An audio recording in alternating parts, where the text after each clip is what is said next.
Hey Katie Bats, welcome back to another tutorial. In case you're not aware, I just had the most adorable little girl. I had my baby in June on the 19th, and in this video I'm going to be sharing the process of creating the first outfit for her. I'm going to be making a white dress that she'll be wearing for her baptism, and this is something that I know I am going to enjoy creating. Mama Bear was around, so she helped me with the process. So I'm going to share how I made the sewing patterns for a newborn. She was about 3 weeks old at this point, how I stitched everything together, and the finished outcome at the end. The thing with children's wear, especially newborn, is everything is so tiny. Like the neckline is so tiny, I worry if it would choke the poor thing. Guys, if you're wondering where I got my sense of style from, this old dog.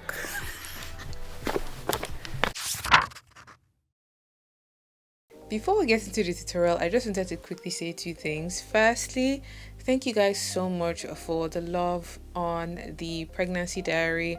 I got so many comments, so many messages, and it just felt like a genuine outpouring of love that you guys found out I was pregnant and had a baby. I just wanted to say thank you. Like, I don't take it for granted at all. The amount of messages and comments I got was actually just, it was overwhelming in a good way. I tried to respond to all of them. It was just almost impossible. So I wanted to come on here and say thank you before we get into the video. The second thing I wanted to mention is August is my birthday month. My birthday is actually on the 16th of August, and this year I wanted to do something different. So I'm going to be hosting a fundraiser towards the charity SANS, and what they do essentially is conduct research that help to reduce the mortality rates of infants and improve maternity safety. This is something that is very close to my heart as someone who has experienced 2 miscarriages. Supporting a cause that kind of prevents that in the long run is something that I'm still here for. So the goal is to raise £500 in the month of August and then give it to the charity.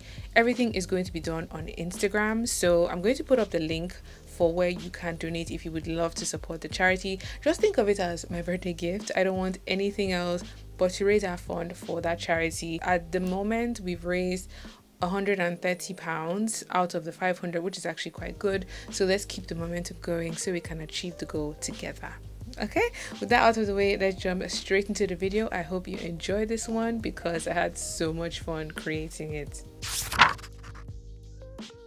I just put her down, she is sleeping, and I need to head into Fabric Land to grab some white lace to make her baptism dress. This is going to be the first of a million outfits I'm going to make for this girl because she does not know what she has walked into. I'm going to be making matching outfits for me and her, sorry. I apologize in advance, but she's just too cute to not be dressed up nicely. So I'll show you guys the process of making the dress, measuring her, making the pattern, sewing the dress, and the outcome at the end. The plan is to make like a long white lace gown with like a matching hat because that's what is required to be worn at a Catholic baptism.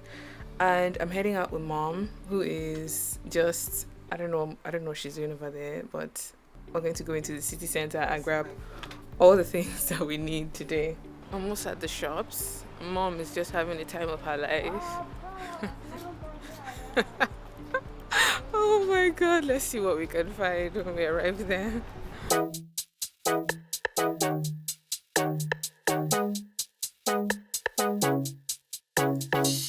This one is softer, but the design of this one stands out more. This one, Abby? Whoa! I won't need a lot. I'll need it like 2 yards because I want to do small sleeve.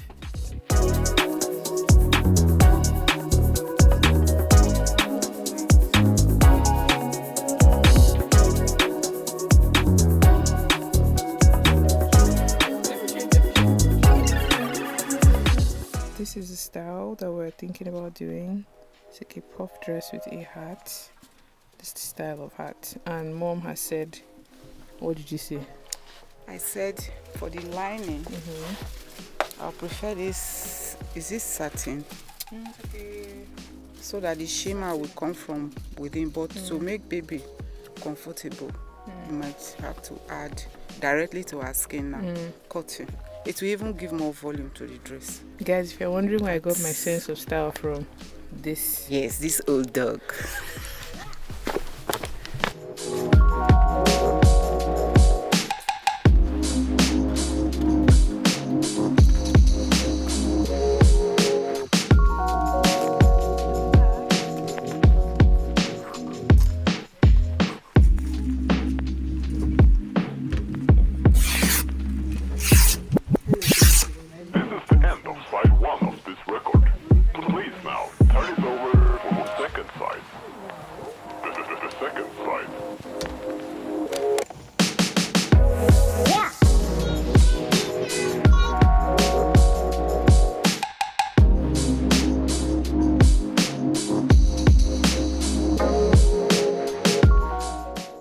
of the fabrics that we ended up buying, the main lace I got 2 meters of, which was just a little bit too much. I think it would have been fine with 1 meter to 1.5 meters because of how tiny the baby is.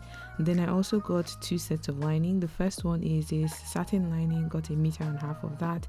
And then we got a nice cotton breathable lining, 1.5 meters of that. And for the hat or the cap, I got this really cute lace trim to go around the edge that would sit over her face. If you'd like to see the hat tutorial, please give this video a thumbs up and let me know in the comment section down below.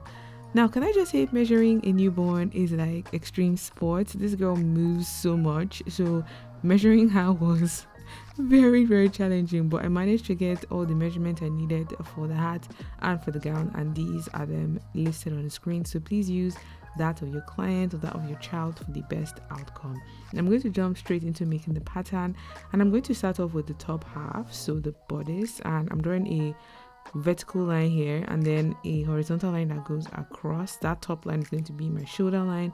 I'm marking half of her across shoulder measurement. Because she's a child, everything is in miniature and everything is small, but the shoulder seam width is 1.5 inch. And once I have that marked, I'm going to go to the outer edge and mark 1/2 inch below that for the shoulder slant, and then connect them together so I have that shoulder seam in place. Moving on to the next step, which is the front neckline. I wanted the neckline relatively high and I decided on 1.5 inch. You can do something lower. And once I had that marked in place, I'm going to be drawing in the neckline, and I opted for a simple round neckline. The thing with baby clothing is they don't wear it for long because they grow pretty quickly. So I plan to actually auction off this piece. I'm going to leave more details in the video description down below. And I'm going to be marking the vertical distance from the shoulder to the bust and then square that across. And once I have that marked in place, I'm going to mark 1/4 of her round chest measurement plus about 1/2 inch ease, because I want the dress to be really nice and comfortable on her body. Once I have that marked in place, I'm going to be marking 1/2 inch above and then draw in the arm curve that would go from the top edge of that shoulder slant to the side seam. With the help of my pattern master, the curved edges, I'm able to draw in the arm curve nice and round. And to help me remind myself that this is the front, I'm going to add a single notch.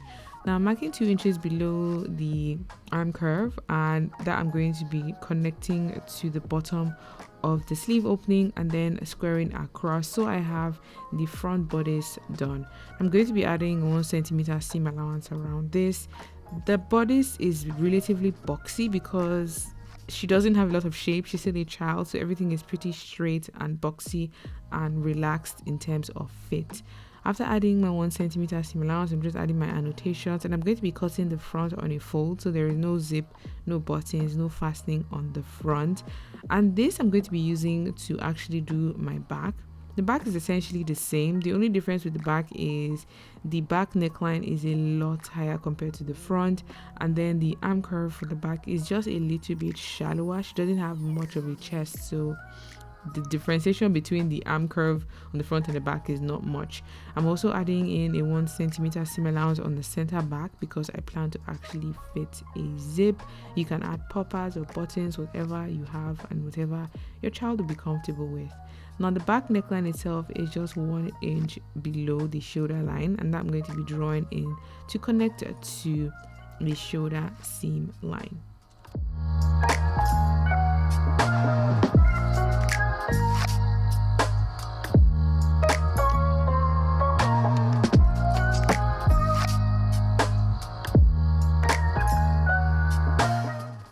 With my patterns cut out, these are my 2 top or bodice pieces, the front and the back, which are relatively similar in shape, just a few differences around the neckline and the arm curve, and then the center back edge has a seam allowance. Now moving on to the skirt, I plan to do a gathered skirt, so I'm just marking in the skirt length. I'm working with 14 inches, so is on the longer side for her size and her age.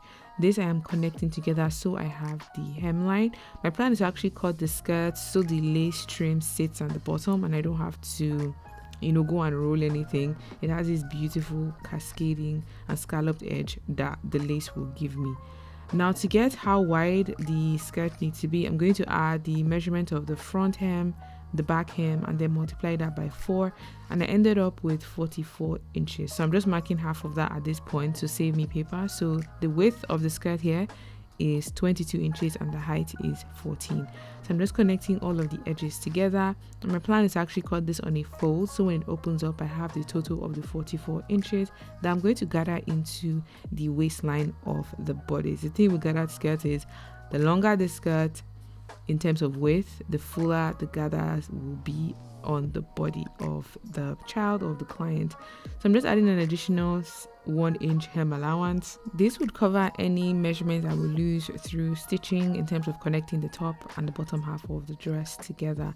Once I had all those lines stitched in place, annotations added, green lines added as well, I'm cutting out the skirt piece, which is essentially just this rectangular piece here, and this I'm going to be cutting onto fabric, and then I'm going to be joining it all together.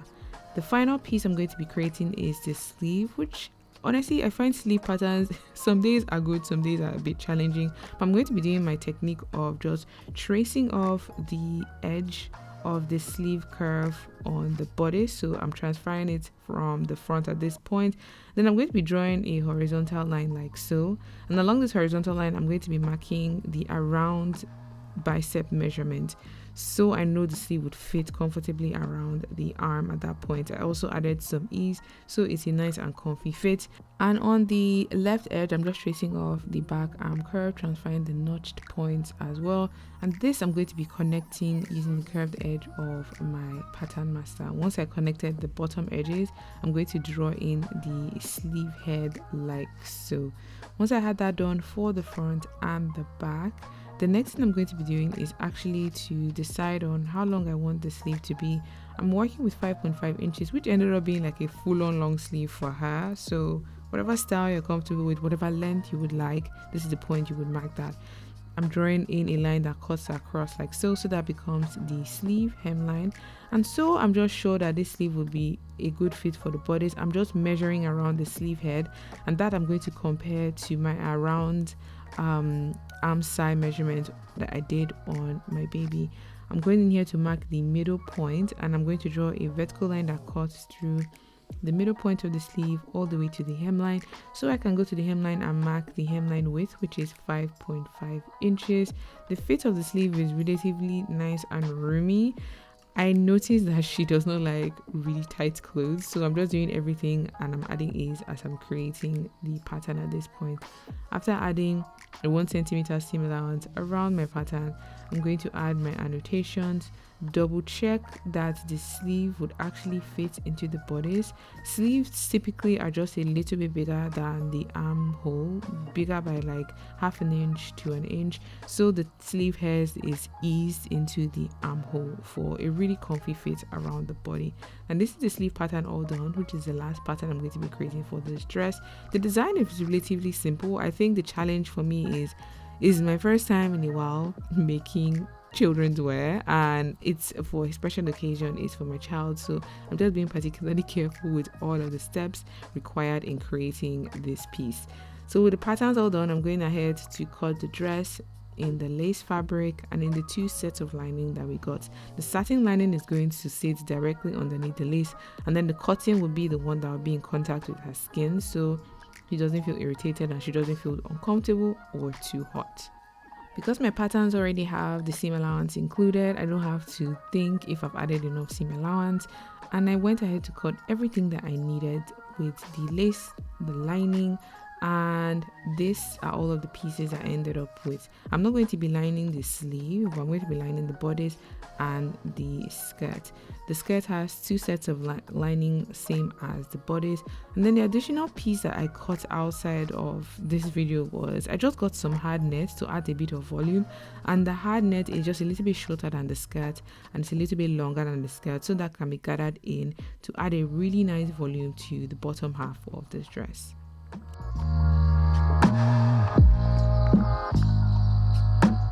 I'm done cutting out all of the pieces of the dress and the hat, which would be the follow-up tutorial, and I'm going to stitch it all together. The thing with children's wear, especially newborn, is everything is so tiny. Like the neckline is so tiny. I worry if it would choke the poor thing, but I think I'd rather have it be a little bit tiny on the neck, and then if we have to open it up, we can open it up.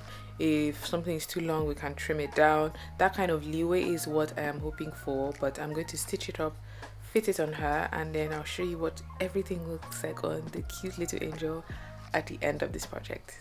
With all of the pieces cut out, it's actually time to stitch the dress together. I'm going to be starting with the bodice, and I've layered the satin underneath the lace, and I'm going to be joining them together along the shoulder and along the side seam. You can do a basting stitch if you don't want the satin or that base lining to move around, but I just put lots of pin to prevent a lot of movement as I was stitching the sides and the shoulder seam of the front and the back. I'm going to be leaving the center back open because that's where I plan to actually fit my zip. I got an invisible zip, and that's going to go nicely into the back of this dress.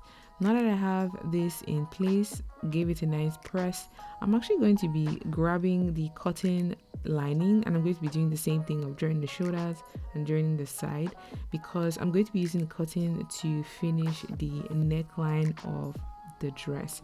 So I'm putting right sides together of the cotton lining and the lace layer, and this I'm going to be sewing along the neckline, so from the back around the front to the other side of the back. So when I turn this inside out, I have a very beautiful and clean neckline on the garment.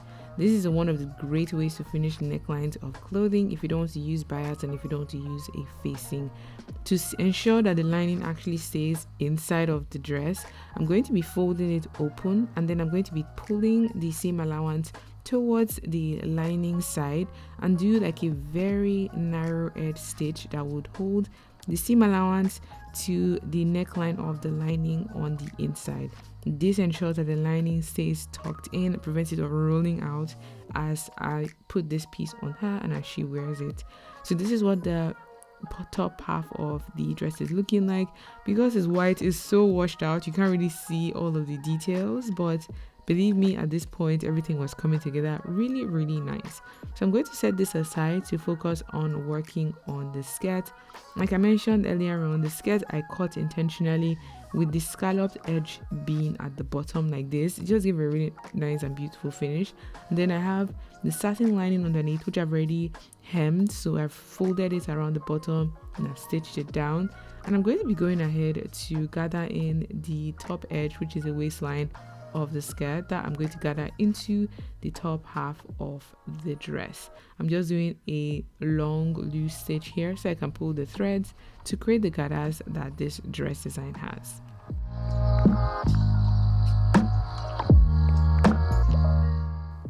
By pulling on the thread, I'm able to gather in the long rectangular skirt piece, and the longer the piece, the fuller the gathers. But this I have pulled and gathered in, and this is what it is looking like.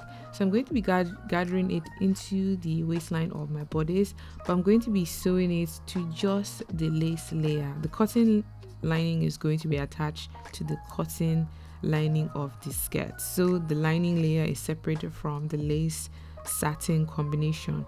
This I'm going to be sewing up first, so I'm joining the waistline of the skirt to the waistline of the top, so we have a full dress piece. This I'm going to be stitching on a 1 cm seam allowance, but before I do that, I'm going to be adding the net layer. This I've already gathered in, and this net is going to add a bit of volume and a bit of structure to the dress. Just know that the more of the net you add, the more voluminous the skirt would be. I actually hated hard nets in my clothing as a child, which is why the cotton lining layer would make for a more comfortable wearing experience. So I'm just going in here to sew the gathered skirt into the waistline of the bodice or the top half, and once I'm done doing that, I give my piece a press, and this is what the dress is looking like. It's already looking so cute and super adorable. The next step is for me to actually add the gathered lining with the cotton so that I can join to the inner layer of the cotton for the bodice. So this I'm going to gather like I did for the main skirt piece. I'm also going to go ahead to fold and sew the hemline so it's nice and neat even on the inside of the dress. This I'm going to gather in such a way, like how I did for the main skirt, or sew the top edge with a loose stitch, pull the threads, or if you have a gathering foot, you can use that as well to make the process a lot quicker for you.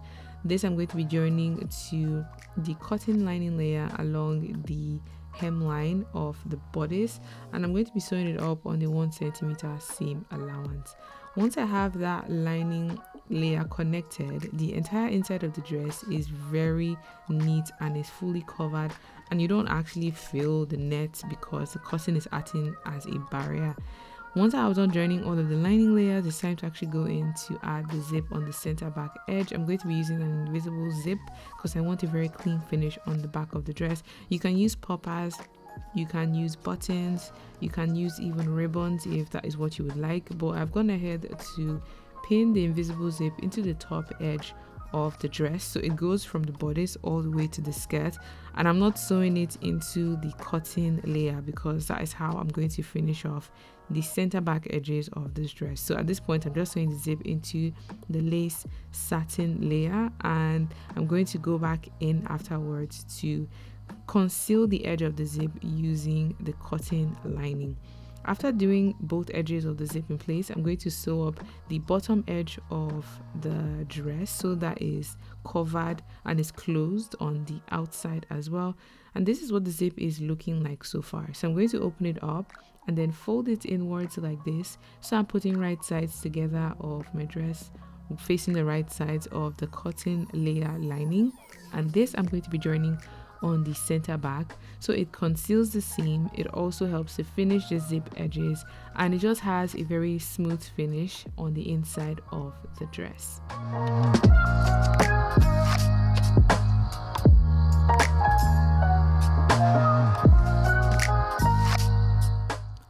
Using a slim foot, I'm just going in here to sew the center back edges of all of the lining layers as well as the zip to help me finish off those edges. And once I was done sewing both edges of the lining to the center back edges, I'm going to be folding in the bottom edges like this with right sides facing each other, and I'm going to be sewing it up from the hemline all the way to the bottom of the zip area, and this is going to close up that area and have a very tidy finish on the inside of the dress.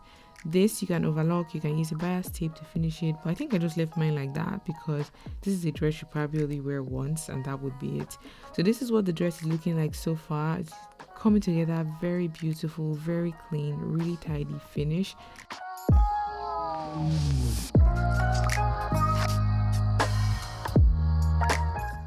The final step will be attaching the sleeves. These I'm folding with right sides facing each other, and I'm going to be sewing up the side seam like so. I'm going to repeat it on both sleeve sides. This I'm going to be sewing on the 1 centimeter seam allowance, and then I'm going to be pressing the seams open before inserting it into the armhole of the dress. This lace had a little bit of stretch, so I even went back in to reduce by how much I stitched it on the side seam.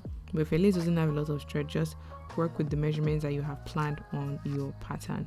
So I'm just going in here to insert the sleeve into the garment, and I'm going to be sewing both sleeves into this dress to finish it up. This is what the dress looks like all done. It came out actually very cute, very comfy and relaxed fit as well. I'm glad we're able to capture some pictures of her in her baptism outfit. It made the whole experience, and it made the day even more memorable for us and for myself and for baby Maria. I hope you guys enjoyed watching this video. Do give it a thumbs up. If you would like to see the hat tutorial, please let me know in the comment section down below. It's a very simple and easy thing to create, so I'm trying to decide if it's worth uploading the video. But if you'd like to see it, give this video a thumbs up and drop a comment down below, and I'll edit it for you guys to see. But thank you so much for watching this video, and special thanks to all my channel members who support this channel through memberships. I appreciate you guys. But until the next one, have a good morning, afternoon and evening wherever you are. Bye.